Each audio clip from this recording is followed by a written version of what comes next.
ನಮಸ್ಕಾರ ಸ್ನೇಹಿತರೆ, ಈ ವಿಚಾರವನ್ನು ಗಮನ ಕೊಟ್ಟು ನೋಡಿ.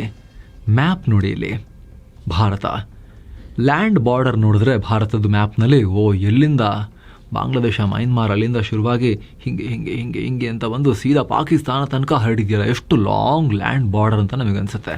ಆದರೆ ಸ್ನೇಹಿತರೆ, ಇಷ್ಟೆಲ್ಲ ರಾಷ್ಟ್ರಗಳೊಂದಿಗೆ ಇಷ್ಟುದ್ದದ ಲ್ಯಾಂಡ್ ಬಾರ್ಡರ್ ಇದ್ರೂ ಕೂಡ ನೆರೆಯವರೊಂದಿಗೆ ನಮ್ಮ ವ್ಯಾಪಾರ ಬಹಳ ಇಲ್ಲ. Land through ಅಷ್ಟಿಲ್ಲ. 95% ಭಾರತದ ವ್ಯಾಪಾರ ನಡೆಯೋದು ಸಮುದ್ರದ ಮೂಲಕ. 95% ಸಮುದ್ರವೇ ನಮ್ಮ ಜೀವನಾಡಿ.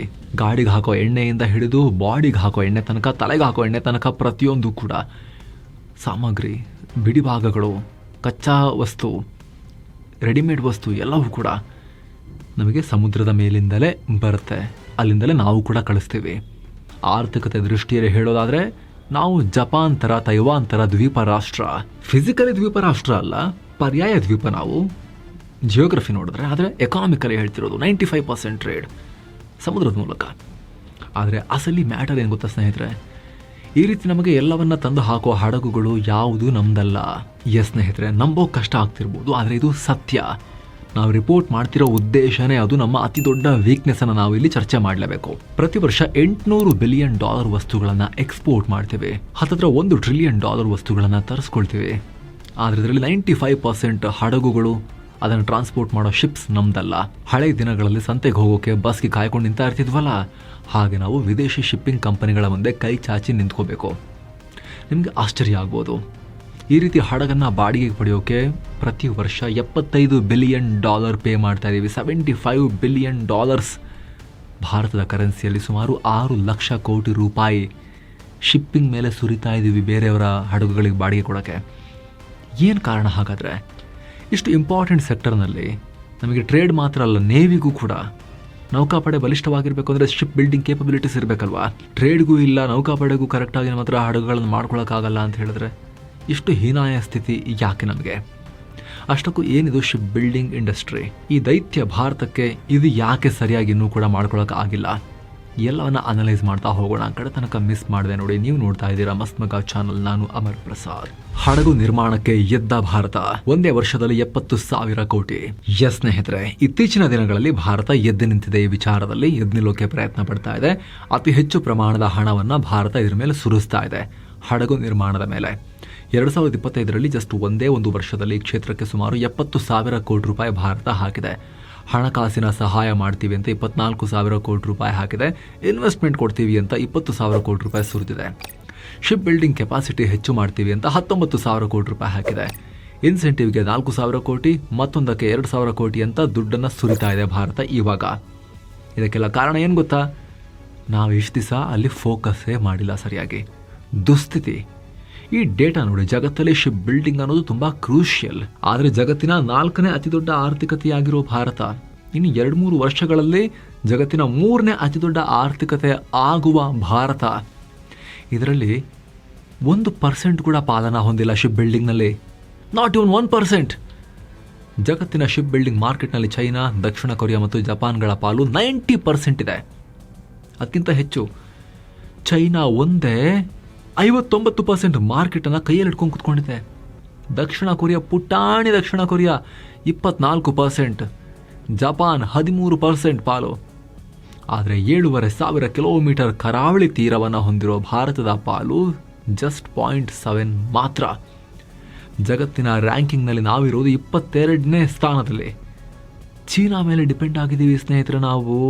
ಅವರ ಹಡಗುಗಳನ್ನು ಬಾಡಿಗೆ ತಗೋತಾ ಇದ್ದೀವಿ. ಅರ್ಗಿಸ್ಕೊಳ್ಳೋಕ್ಕೂ ಕಷ್ಟ ಇದನ್ನು. ಸಮುದ್ರದ ಮೇಲೊಂದು ಸ್ಮಾರ್ಟ್ ಸಿಟಿ. ಏನಿದು ship building? Ship building car, bike ಮಾಡಿದಷ್ಟು ಸುಲಭ ಅಲ್ಲ. ಶಿಪ್ ಬಿಲ್ಡಿಂಗನ್ನು ಮದರ್ ಆಫ್ ಆಲ್ ಇಂಡಸ್ಟ್ರೀಸ್ ಅಂತ ಕರೀತಾರೆ. ಸಿಂಪಲ್ ಆಗಿ ಹೇಳಬೇಕು ಅಂದರೆ ಇದು ಸಮುದ್ರದ ಮೇಲೆ ತೇಲುವ ನಗರಗಳನ್ನು ಕಟ್ಟಿದ ಹಾಗೆ.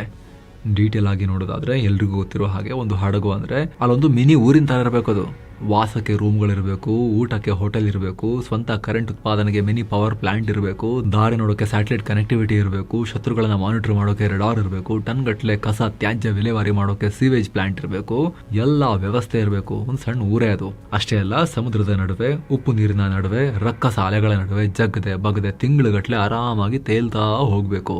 ಇದಕ್ಕೆ ಬೇಕಿರೋದು ಸಾಧಾರಣ ನಾಲೆಜ್ ಅಲ್ಲ, ಅತ್ಯುನ್ನತ ಮಟ್ಟದ ನೇವಲ್ ಆರ್ಕಿಟೆಕ್ಚರ್. ನಿಮ್ಮ ಮಾಹಿತಿಗಿರಲಿ, ಒಂದು ಹಡಗು ಕಟ್ಟಬೇಕು ಅಂತ ಹೇಳಿದ್ರೆ ಸುಮಾರು 2 ಕೋಟಿಗೂ ಅಧಿಕ ಬಿಡಿ ಭಾಗಗಳು ಬೇಕಾಗ್ತವೆ. ಸ್ನೇಹಿತರೆ, ಇವತ್ತು ಭಾರತ ಯುದ್ಧ ನೌಕೆಗಳನ್ನು ಕಟ್ಟುವಲ್ಲಿ ಒಂದು ಹಂತಕ್ಕೆ ಸ್ವಾವಲಂಬಿ ಆಗ್ತಾ ಇದೆ. ಸಾಕಾಗಲ್ಲ, ನಮಗಿನ್ನೂ ಹೆವಿ ಬೇಕು ನೌಕೆಗಳು. ಅದರಲ್ಲಿ ಒಂದೊಂದು ಮಾಡ್ತಿರೋದನ್ನ ಅಟ್ಲೀಸ್ಟ್ ನಾವು ಮಾಡ್ತಾ ಇದ್ದೀವಿ ಸಣ್ಣ ಸಾಮರ್ಥ್ಯದಲ್ಲಿ. ಏರ್ಕ್ರಾಫ್ಟ್ ಕ್ಯಾರಿಯರ್ಗಳನ್ನು ಒಂದೊಂದು ಮಾಡ್ಕೊತಾ ಇದ್ದೀವಿ. ಹಾಗೆ ನೇವಿಗೆ ಬೇಕಾಗಿರೋ ಬೇರೆ ಬೇರೆ ನೌಕೆಗಳನ್ನು ಒಂದೊಂದಾಗಿ ಮಾಡ್ಕೊತಾ ಇದ್ದೀವಿ ಸ್ಲೋ ಆಗಿ. ಆದರೆ ವಾಣಿಜ್ಯ ಹಡಗುಗಳ ವಿಚಾರಕ್ಕೆ ಬಂದರೆ ಘೋರವಾಗಿರೋ ನಿರಾಸೆ. ಅದರಲ್ಲಿ ದೊಡ್ಡ ಕಂಟೈನರ್ಸ್, ಆಯಿಲ್ ಟ್ಯಾಂಕರ್ಸ್ ನಮ್ಮ ಕೈಲಿ ಸಾಧ್ಯನೇ ಆಗಿಲ್ಲ. ಹಡಗು ಕಟ್ಟೋದು ಅಂದರೆ ಬರೀ ಸ್ಟೀಲ್ ಪ್ಲೇಟ್ ವೆಲ್ಡ್ ಮಾಡೋದಲ್ಲ. ಹಡಗಿನ ಅತ್ಯಂತ ಇಂಪಾರ್ಟೆಂಟ್ ಭಾಗ ಅಂದರೆ ಅದರ ಮರೈನ್ ಪ್ರೊಪಲ್ಷನ್ ಎಂಜಿನ್ ತಯಾರಿಸೋದು. ಅಂದರೆ ನೀರಿನ ಮೇಲೆ ಶಿಪ್ಗಳು ಚಲಿಸೋ ಶಕ್ತಿ ಕೊಡೋ ಇಂಜಿನ್ ತಯಾರಿಸೋದು. ಅದು ಮೇಯ್ನ್, ಅದು ಟಾಸ್ಕ್. ಅದು ನಮ್ಗೆ ಆಗಿಲ್ಲ ಇನ್ನೂ ಕೂಡ ಸರಿಯಾಗಿ. ಭಾರತದಲ್ಲಿ ದೊಡ್ಡ ದೊಡ್ಡ ಕಮರ್ಷಿಯಲ್ ಹಡಗುಗಳಿಗೆ ಬೇಕಾದ ದೈತ್ಯ ಎಂಜಿನ್ ತಯಾರಿಸೋ ಸಾಮರ್ಥ್ಯನೇ ಇಲ್ಲ. ನಾವು ಹೆಚ್ಚಾಗಿ ಜರ್ಮನಿಯ ಮ್ಯಾನ್ ಎನರ್ಜಿ ಅಥವಾ ಫಿನ್ಲೆಂಡ್ನ ವಾಟ್ಸಿಲಾ ಇಂತಹ ಕಂಪನಿಗಳಿಂದ ಇಂಜಿನ್ ಆಮದು ಮಾಡ್ಕೊಳ್ತೀವಿ. ಇಷ್ಟು ಸಣ್ಣ ಸಣ್ಣ ರಾಷ್ಟ್ರಗಳು ಅಲ್ಲಿ ನಾವೆಲ್ಲ ದೊಡ್ಡ ದೊಡ್ಡ ಇಂಜಿನ್ ಮಾಡಿ ನಮಗೆ ಕಳಿಸ್ತಾರೆ. ನಾವು ಆಮೇಲೆ ಬೃಹತ್ ಹಡಗುಗಳಿಗೆ ಹಲಿಗೆ ಹೊಡೆದು ಕವಣ ಹಾಕಿ ಕಟ್ಟಕ್ಕೆ ನಾವು ಉಳಿದಿದ್ದ ಕೆಲಸ ಮಾಡ್ತೀವಿ. ಅದಕ್ಕೆ ಜೀವ ಇಂಜಿನ್ನು ನಮ್ಮ ಹತ್ರ ಇಲ್ಲ, ಯುದ್ಧ ವಿಮಾನಗಳಿಗೂ ಇಲ್ಲ, ದೊಡ್ಡ ಹಡಗುಗಳಿಗೂ ನಮ್ಮ ಹತ್ರ ಇಲ್ಲ. ಎಂಥ ಬೇಸರದ ವಿಚಾರ ಇದು. ಇದರಿಂದ ಏನಾಗುತ್ತೆ ಗೊತ್ತಾ, 40-50% ಹಣ ನಮ್ಮಲ್ಲಿ ಬಾಡಿ ಕಟ್ಟಿದ್ರೂ ಕೂಡ ವಿದೇಶಕ್ಕೆ ಹೋಗುತ್ತೆ ಕ್ರಿಟಿಕಲ್ ಪಾರ್ಟ್ಸ್ ತರಕ್ಕೆ. ಅಸೆಂಬಲ್ ಮಾಡ್ತಿದ್ದೀವಿ ಅಷ್ಟೇ, ಇಲ್ಲಿ ಬಾಡಿ ಕಟ್ತಾ ಇದ್ದೀವಿ. ಆಮೇಲೆ ಹಾಗೆ ಸ್ನೇಹಿತರೆ, ಸಪ್ಲೈ ಚೈನ್ ಇಶ್ಯೂ ಇದೆ. ಸೌತ್ ಕೊರಿಯಾದಲ್ಲಿ ಒಂದು ಶಿಪ್ ಯಾರ್ಡ್ ಇದೆ ಅಂದರೆ ಅದರ ಸುತ್ತಲೂ 10 ಕಿಲೋಮೀಟರ್ ವ್ಯಾಪ್ತಿಯಲ್ಲಿ ಹಡಗಿಗೆ ಬೇಕಾದ ನಟ್ಟು, ಬೋಲ್ಟು, ಪೈಪ್ಗಳು, ಪೀಠೋಪಕರಣ, ಎಲೆಕ್ಟ್ರಾನಿಕ್ಸ್ ಒದಗಿಸೋ 106 ಸಣ್ಣ ಫ್ಯಾಕ್ಟ್ರಿಗಳಿವೆ. ಸಪ್ಲೈ ಚೈನ್ ಇದೆ, ಇಕೋಸಿಸ್ಟಮ್ ಇದೆ. ನಮ್ಮಲ್ಲಿ ಅದನ್ನು ಮಾಡಿಕೊಂಡೇ ಇಲ್ಲ. ಹಡಗಿಗೆ ಬೇಕಾದ ಉನ್ನತ ದರ್ಜೆಯ ಸ್ಟೀಲ್, ರೆಡಾರ್ ಸಿಸ್ಟಮ್ ಅಥವಾ ಪ್ರೊಪೆಲ್ಲರ್ ಶಾಫ್ಟ್ ಎಲ್ಲವನ್ನ ಬೇರೆ ಕಡೆಯಿಂದ ನಾವು ತರಿಸ್ಕೋಬೇಕು. ಇದರಿಂದ ಹಡಗು ಕಟ್ಟೋಕೆ ತಗೊಳ್ಳೋ ಸಮಯ ಮತ್ತು ವೆಚ್ಚ ಎರಡೂ ಹೆಚ್ಚಾಗುತ್ತೆ. ಏನೋ ಚೀನಾದಂಥ ರಾಷ್ಟ್ರಗಳಲ್ಲಿ ಹಡಗು ಕಟ್ಟೋಕೆ modular block construction technique use ಮಾಡ್ತಾರೆ. ಹಡಗಿನ ಅರ್ಧ ಭಾಗವನ್ನು ನೆಲದ ಮೇಲೆ ಕಟ್ಟಿ ಆಮೇಲೆ ಅದನ್ನು ಕ್ರೇನ್ ಮೂಲಕ ಎತ್ತಿ ಜೋಡಿಸ್ತಾರೆ. ಅಲ್ಲಿ ಲೇಸರ್ ಕಟ್ಟಿಂಗ್, ಆಟೋಮ್ಯಾಟಿಕ್ ವೆಲ್ಡಿಂಗ್ ಇರುತ್ತೆ. ರೋಬೋಟ್ ಕೆಲಸ ಮಾಡ್ತವೆ. ಆದರೆ ನಮ್ಮಲ್ಲಿ ಇನ್ನೂ ಮನುಷ್ಯರೇ ನಿಧಾನಕ್ಕೆ ಕೆಲಸ ಮಾಡೋದು ನಡೀತಾ ಇದೆ. ಕೊರಿಯಾದವರು 6 ತಿಂಗಳಲ್ಲಿ ಕಟ್ಟೋ ಹಡಗನ್ನು ನಾವು 2-3 ವರ್ಷ ತಗೋತೀವಿ. ಹಾಗೆ ಹೈಟೆಕ್ ಹಡಗುಗಳನ್ನು, ಉದಾಹರಣೆಗೆ LNG ಲಿಕ್ವಿಡ್ ಗ್ಯಾಸ್ ಕ್ಯಾರಿಯರ್ಗಳನ್ನು ಕಟ್ಟೋಕೆ ಅತ್ಯಾಧುನಿಕ ಟೆಕ್ನಾಲಜಿ ಬೇಕು. ಗ್ಯಾಸ್ ಸೋರದಂತೆ ತಡೆಯುವ ಮೆಂಬ್ರೇನ್ ಟೆಕ್ನಾಲಜಿ ಬೇಕು. ಅದು ಚೈನಾ, ಫ್ರಾನ್ಸ್ನಂತಹ ರಾಷ್ಟ್ರಗಳ ಬಳಿ ಮಾತ್ರ ಇದೆ. ಅದನ್ನು ಕೂಡ ನಮ್ಮ ಕೈಲಿ ಕಲ್ತ್ಕೊಳ್ಳೋಕ್ಕೆ, ಇನೋವೇಟ್ ಮಾಡಿ ಕಂಡು ಹಿಡ್ಕೊಳ್ಳೋಕ್ಕೆ ಆಗಿಲ್ಲ. ಒಂದೇ ಮಾತಲ್ಲಿ ಹೇಳಬೇಕು ಅಂದರೆ ಇವತ್ತಿನ ಸ್ಟ್ಯಾಂಡರ್ಡ್ಗೆ ಬೇಕಾದ ಬೇಸಿಕ್ ಶಿಪ್ ಬಿಲ್ಡಿಂಗ್ ಮಾಡೋಕ್ಕೂ ಕೂಡ ನಾವು ಸಮರ್ಥರಿಲ್ಲ, ತುಂಬ ಹಿಂದಿದ್ದೀವಿ. ಹಾಗಂತ ನಾವು ಮಾತ್ರ ಅಲ್ಲ, ಅಮೆರಿಕದಂತಹ ಸೂಪರ್ ಪವರ್ ಕೂಡ ತನ್ನ ತಪ್ಪು ಪಾಲಿಸಿಗಳಿಂದಾಗಿ ಹಡಗು ನಿರ್ಮಾಣದಲ್ಲಿ ಚೀನಾ ಮುಂದೆ ಹಿಂದೆ ಬಿದ್ದುಬಿಟ್ಟಿದ್ದಾರೆ. ಇವತ್ತು ಅಮೆರಿಕಾಗೆ ಬೇಕಾಗಿರೋ ಶಿಪ್ಗಳು ಕೂಡ ಚೈನಾ, ಸೌತ್ ಕೊರಿಯಾ, ಜಪಾನ್ಗಳಿಂದ ಬರ್ತಾ ಇದ್ದಾವೆ. ಅಮೆರಿಕದವರು ಫ್ರೆಂಡ್ ಅಂದ್ಕೊಂಡು ಜಪಾನ್, ಸೌತ್ ಕೊರಿಯಾ ಮೇಲೆ ಹೆಚ್ಚು ಹೂಡಿಕೆ ಮಾಡಿ ಅಲ್ಲಿ ಡಿಪೆಂಡ್ ಆಗಿಬಿಟ್ರು. ಅವ್ರ ಮೇಲೆ ಕಡಿಮೆ ಲೇಬರ್ ಚಾರ್ಜ್, ನಾವು ಶ್ರೀಮಂತರ ಮೇಲೆ ಕೆಲಸ ಮಾಡೋಕ್ಕೆ ಜನ ಇಲ್ಲ ಅಂಥೇಳಿ ಇಂಥ ಸ್ಟ್ರಾಟಜಿಕ್ ಸೆಕ್ಟರ್ನ ಕೂಡ ಅವರಿಗೆಲ್ಲ ಬಿಟ್ಕೊಟ್ಬಿಟ್ರು. ಇದರ ಪರಿಣಾಮ ಕೊರಿಯಾದಲ್ಲಿ, ಜಪಾನಲ್ಲಿ ಇಂಡಸ್ಟ್ರಿ ಬೆಳೀತು, ಇವ್ರ ಇಂಡಸ್ಟ್ರಿ ಮುಳುಗೇ ಹೋಯಿತು. ಅದಕ್ಕೇನೆ ಟ್ರಂಪ್ ಕೂಡ ಶಿಪ್ ಬಿಲ್ಡಿಂಗ್ ವಿಚಾರದಲ್ಲಿ ಆತ್ಮನಿರ್ಭರ ಅಮೆರಿಕದ ಮಾತುಗಳನ್ನು ಆಡೋಕೆ ಶುರು ಮಾಡಿದ್ದಾರೆ. ಯುದ್ಧ ನೌಕೆ ಜೊತೆಗೆ ಕಮರ್ಷಿಯಲ್ ಹಡಗುಗಳು ಅಮೆರಿಕದಲ್ಲೇ ಕಟ್ಟಬೇಕು ಅಂತ ಇವಾಗ ಬಬ್ಬೆ ಹೊಡೆಯೋಕೆ ಶುರು ಮಾಡಿದ್ದಾರೆ ಟ್ರಂಪ್. ಸೇಮ್ ಟೈಮ್ ಭಾರತ ಕೂಡ ಇವಾಗ ಕಂಡುಬಿಟ್ಕೊಂಡು ಪ್ರಯತ್ನ ಪಡೋಕೆ ಶುರು ಮಾಡ್ತಾ ಇದೆ. ಹಳೆ ಡೀಸೆಲ್ ಹಡಗುಗಳ ಮೇಲೆ ನಾವೀಗ ಜಾಸ್ತಿ ಫೋಕಸ್ ಮಾಡ್ತಿಲ್ಲ, ಫ್ಯೂಚರ್ ಕಡೆಗೆ ಫೋಕಸ್ ಮಾಡೋಣ ಶುರು ಮಾಡ್ತಿರೋದೇ ಯಾವಾಗಲ್ವಾ ಅಂತೇಳಿ ಭಾರತದ ಕಣ್ಣುಗಳೀಗ ಗ್ರೀನ್ ಶಿಪ್ಸ್ ಮೇಲಿವೆ. ಯಾಕಂದರೆ ಹೈಡ್ರೋಜನ್, ಅಮೋನಿಯಾ, ಎಲೆಕ್ಟ್ರಿಕ್ ಹಡಗುಗಳನ್ನು ಕಟ್ಟೋಕೆ ನಮಗೆ ಒಳ್ಳೆ ಅವಕಾಶ ಇದೆ. ಜಗತ್ತು ಇದನ್ನು ಕೇಳ್ತಾ ಇದೆ. ಹೀಗಾಗಿ ಇದರಲ್ಲಿ ಭಾರತ ದೊಡ್ಡ ಶೇರನ್ನು ಗಳಿಸ್ಕೊಳ್ಬೇಕು ಅನ್ನೋದು ಪ್ಲಾನ್ನಲ್ಲಿದೆ. ಸೌತ್ ಕೊರಿಯಾದ ಸ್ಯಾಮ್ಸಂಗ್ ಮತ್ತು ಹ್ಯಾಂಡೆ ಕಂಪನಿಗಳು ಈಗ ಆಲ್ರೆಡಿ ಭಾರತದ ಕೊಚ್ಚಿನ್ ಶಿಪ್ ಯಾರ್ಡ್ ಜೊತೆಗೆ ಈ ವಿಚಾರಕ್ಕೆ ಕೈ ಜೋಡಿಸಿವೆ. ತಮಿಳುನಾಡು, ಆಂಧ್ರ, ಮಹಾರಾಷ್ಟ್ರ ಎಲ್ಲ ಕಡೆ ಶಿಪ್ ಬಿಲ್ಡಿಂಗ್ ಉದ್ಯಮ ಹೊಸ ವೇಗವನ್ನು ಪಡ್ಕೊಂಡಿದೆ. ಉಕ್ಕಿನ ಬಲ, ಎಸ್, ಇದು ನಮ್ಮ ಹತ್ರ ಹೇರಳವಾಗಿದೆ. ಜಗತ್ತಿನ 2ನೇ ಅತಿ ದೊಡ್ಡ ಉಕ್ಕು ಉತ್ಪಾದಕ. ಇದು ಹಡಗು ನಿರ್ಮಾಣ ಕ್ಷೇತ್ರಕ್ಕೆ ತುಂಬ ಇಂಪಾರ್ಟೆಂಟ್. ಮುಂಚೆ ನಾವು ಹಡಗುಗಳ ಹೊರ ಕವಚವನ್ನು ನಿರ್ಮಾಣ ಮಾಡೋಕೆ ರಷ್ಯಾ ಸೇರಿ ಬೇರೆ ರಾಷ್ಟ್ರಗಳ ಮೇಲೆ ಡಿಪೆಂಡ್ ಆಗಿದ್ವಿ. ವಿಶ್ವ ದರ್ಜೆಯ ಉಕ್ಕನ್ನು ಕೇಳ್ತಿದ್ವಿ. ನಮ್ಮ ಹತ್ರನೇ ಕಬ್ಬಣ ಇದ್ರು, ನಮ್ಮ ಹತ್ರ ವರ್ಲ್ಡ್ ಕ್ಲಾಸ್ ಸ್ಟೀಲನ್ನು ಮಾಡ್ಕೊಳಕ್ಕೆ ಆಗ್ತಾ ಇರಲಿಲ್ಲ ಬೇಕಾಗಿರೋ ಕ್ವಾಂಟಿಟಿಯಲ್ಲಿ.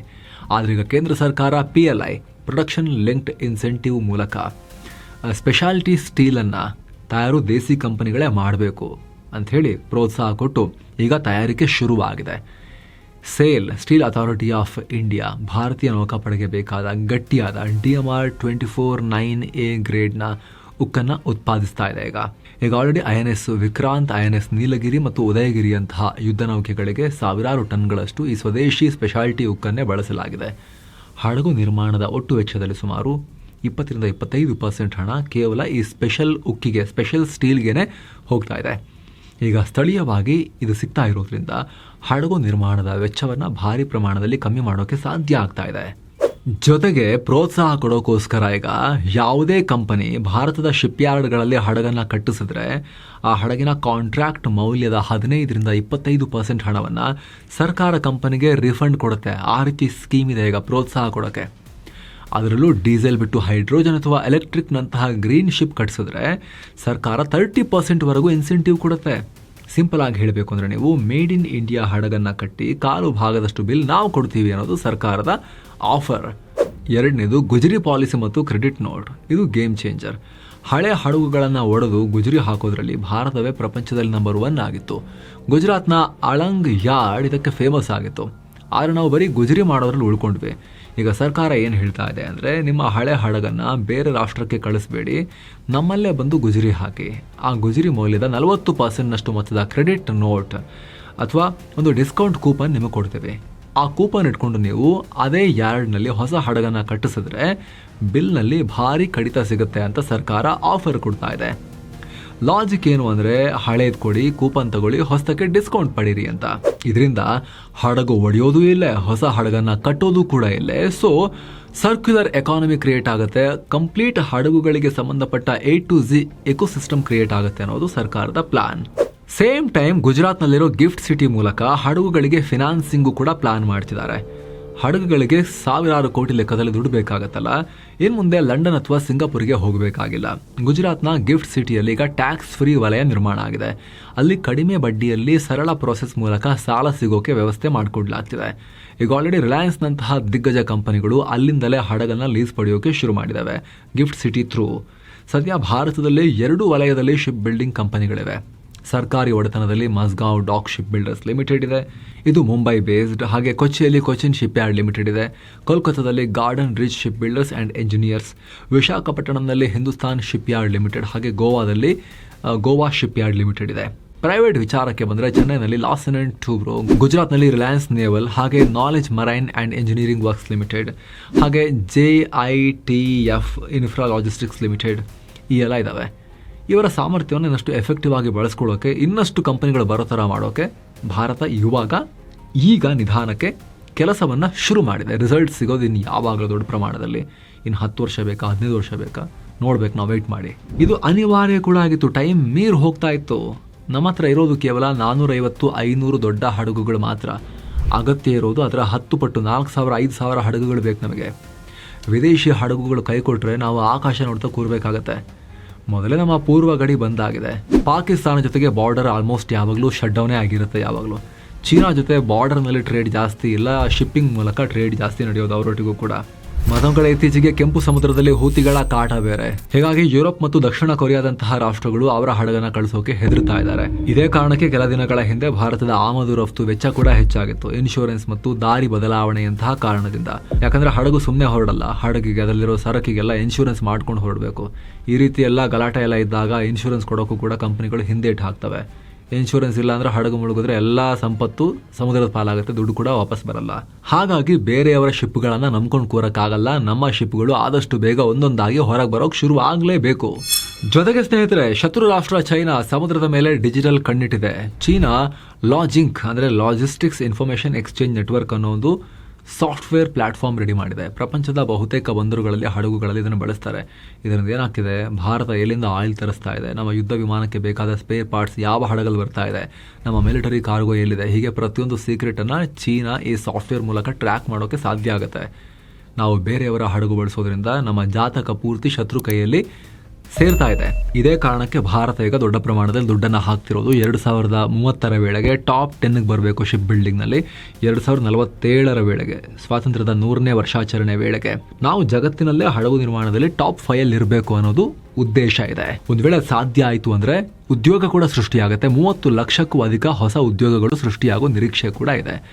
ಹಾಗಾಗಿ ಸ್ನೇಹಿತರೆ, ಇದು ಇಂಪಾರ್ಟೆಂಟ್. ನಿಮಗೆ ಏನನ್ಸುತ್ತೆ ಕಾಮೆಂಟ್ ಮಾಡಿ ತಿಳಿಸಿ. ಹಾಗೆ ಸ್ನೇಹಿತರೆ, ವಿಡಿಯೋ ಕೆಳಗಡೆ ಜಾಯಿನ್ ಬಟನ್ ಇದೆ, ಅದರ ಮೇಲೆ ಕ್ಲಿಕ್ ಮಾಡೋ ಮೂಲಕ ನೀವು ಕೂಡ ಮಸ್ಮಗ ಪ್ರೀಮಿಯಂ ಮೆಂಬರ್ ಆಗ್ಬೋದು. ಆನಂತರ ಎಲ್ಲ ಮೆಂಬರ್ ಓನ್ಲಿ ಕಾಂಟೆಂಟ್, ಉದಾಹರಣೆಗೆ ಇವಾಗ ಪಬ್ಲಿಷ್ ಆಗ್ತಿರೋ, ನಿನ್ನೆ ಕೂಡ ಒಂದು 5th ಎಪಿಸೋಡ್ ಪಬ್ಲಿಷ್ ಆಯಿತು, ಎಕನಾಮಿಕ್ಸ್ನ ಮಿನಿ ಸೀರೀಸ್ತು. ಅದನ್ನು weekly member only business bulletin, business special videos ಎಲ್ಲ ನೋಡೋಕೆ ಶುರು ಮಾಡ್ಬೋದು. ಆಸಕ್ತರು ಜಾಯಿನ್ ಬಟನ್ ಚೆಕ್ ಮಾಡಿ.